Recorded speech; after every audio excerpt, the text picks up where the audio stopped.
Well, this fall, the adult discussion group has been reading the Book of Joy by the Dalai Lama, Bishop Desmond Tutu and Douglas Abrams.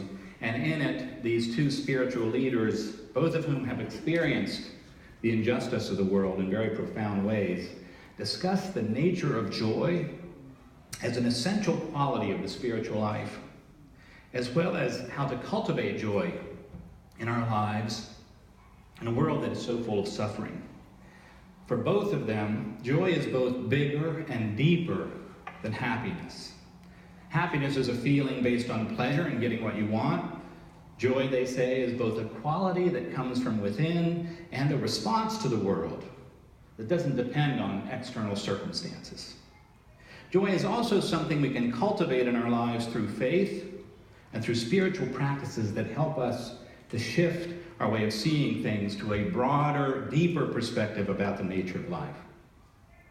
Bishop Tutu and the Dalai Lama identify obstacles to joy like fear, stress, grief, loneliness, envy, and suffering, as well as 8 pillars of joy like humor, acceptance, forgiveness, and gratitude. So today, on the cusp of Thanksgiving, I would like to share with you their thoughts on gratitude as a spiritual practice and perspective that helps to cultivate the quality of joy in our lives. So I'll begin with what they say about the nature of gratitude. Gratitude, they say, is the recognition of all that holds us in the web of life and all that has made it possible to have the life that we have.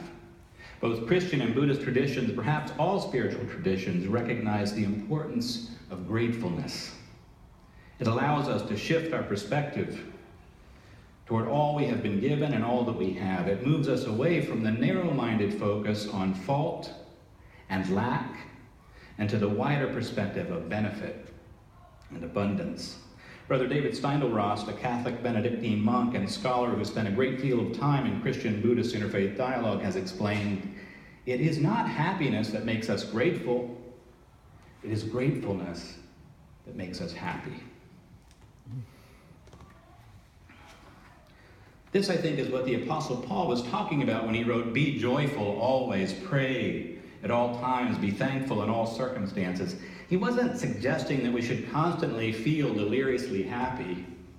I mean, that's not possible, right? Similar to Bishop Tutu, Paul was a guy who lived in a very top-down, oppressive, and unjust society. He was arrested, beaten, and thrown in jail multiple times. The Jesus he worshipped was the crucified and risen one who had also been unjustly arrested and executed by the powers of empire. So Paul wasn't talking so much about a feeling, but a practice, a way of life, a way of seeing that could give rise to joy, even in the midst of a broken world. Pray at all times, he says, right alongside the be joyful thing. Pray at all times, be thankful in all circumstances, be joyful. For this is the will of God for you, a practice to share. And they share many gratitude practices in the back of this book. I'm not going to go through them all for you, but you might want to check them out if you pick the book up. They also talk about rejoicing, which is another theme of Paul's. I wanted to read this for you, if I can find it. Rejoicing is one of the 7 limbs, quote unquote, that are part of the daily spiritual practice in the Indian and Tibetan Buddhist traditions. When we rejoice, we celebrate our good fortune and the good fortune of others. We celebrate our good deeds and the good deeds of others. By rejoicing, you are much less likely to take life for granted and can affirm and appreciate all that you have and have done. It's taught that the best way to create good karma with the least amount of effort, which is, we're all looking for that, right?